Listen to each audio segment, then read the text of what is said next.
Hi guys, welcome to my ENVR 1401 class. We are going to cover this 16-week course content in 6 weeks. I do think it's a little bit challenging. It's a very compact schedule for the summer, and we almost progress one chapter a day. So to make your life easier, I'm going to make the course content as clearly and as organized and as straightforward as possible. I think to help you to succeed in this course, I need you to watch the lecture video first. People skipping this part may pass the course, but they do not have very good grades. Because in my lecture video, I will give clear instructions, what are the focuses, what are the most important topics and the concepts, what I'm going to test in the exams. So you don't want to miss that. I know it's like one chapter a day, 20 chapters. That's a lot of work.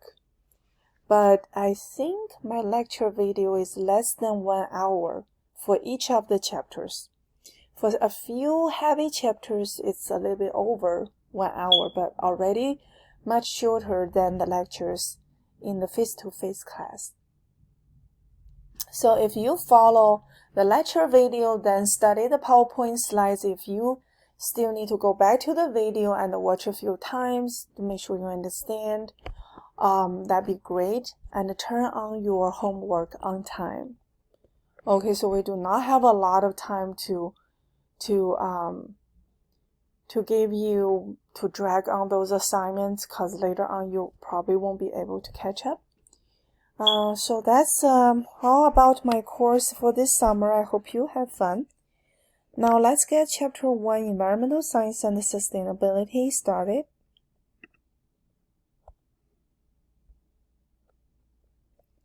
In this chapter, we'll learn what is environment, ecosystem services. And we'll know a little bit about how humans impact the environment. And we start to get to know this concept, sustainability. Of course, as the semester progresses, our understanding for this concept will get deeper and deeper. Of course, as a scientist, I'm going to talk science and the scientific methods. Make sure you understand what is control experiment and what is hypothesis. Last, we are going to explore ecological footprint, that is, our impact on our planet. We are going to calculate our EF in the lab activity, in a brief discussion on D2L, so we can compare our footprint and explore the actions to reduce our EF. I'm now going to lecture about history of Earth. You are going to learn that in the Annenberg lesson 1. It's a 20 minutes video, and then you take the quiz. Not very hard questions, and I give 2 attempts. There's a lot of interesting information in Annenberg lessons, and I hope you like it. System is a collection of components interacting with each other. So it's not just a pair of components. They are alive. They have relationship with each other. They interact with each other. So it's not too hard to understand. Ecology is a study of interactions. Okay, interactions between different components in an environment. Environment is a collection of systems, including our living and non-living things on Earth, that sustain our life. So, we can see 2 important words, living and non-living. Okay, we cannot say living is more important than non-living.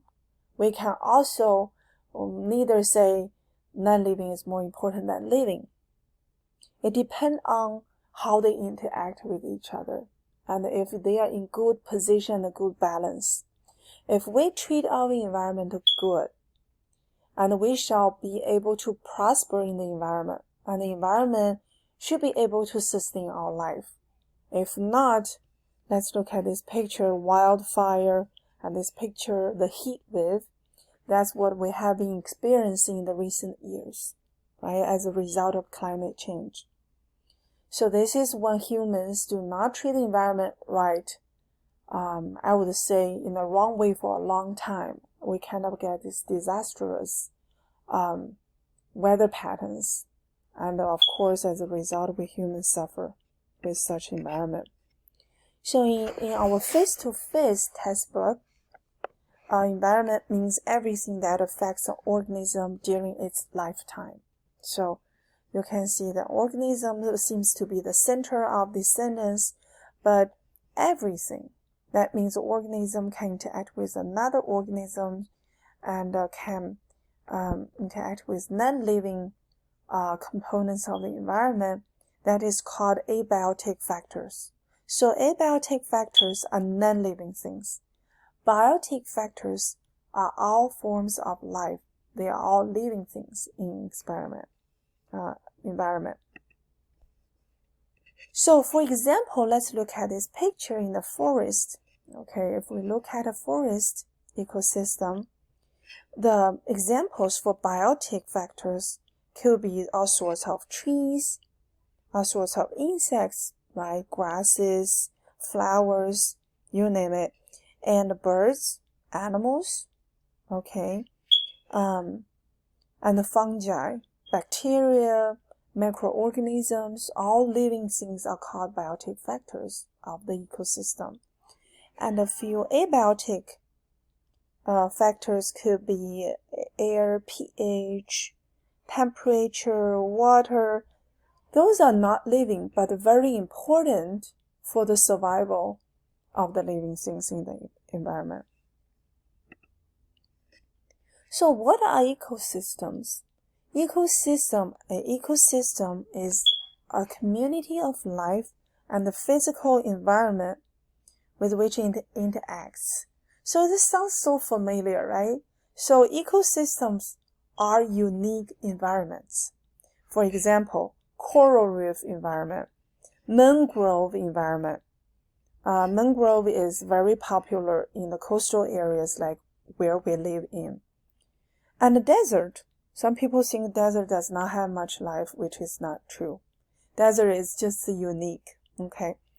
So, if I ask you in the coral reef ecosystems, you should be able to tell me what are the abiotic factors and the biotic factors. Abiotic factors could be the water, sunlight, the wind, which give the waves of the water, the salt content in the water and pH of the water, etc.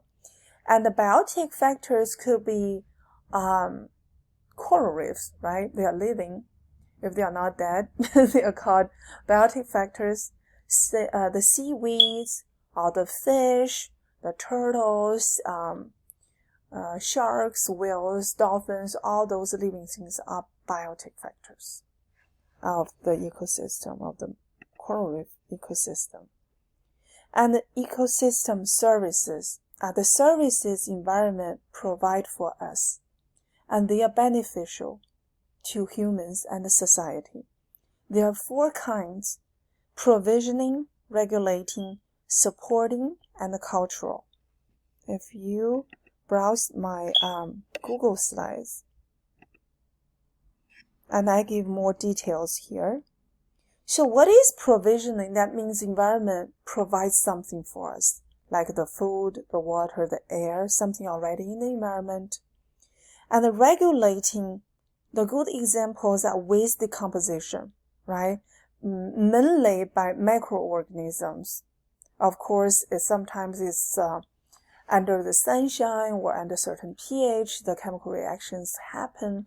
But most of the time, we refer the waste decomposition by the bacteria, by the fungus, okay, by the microorganisms.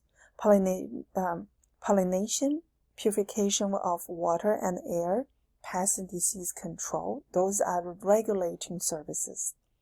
Cultural means recreational. It could be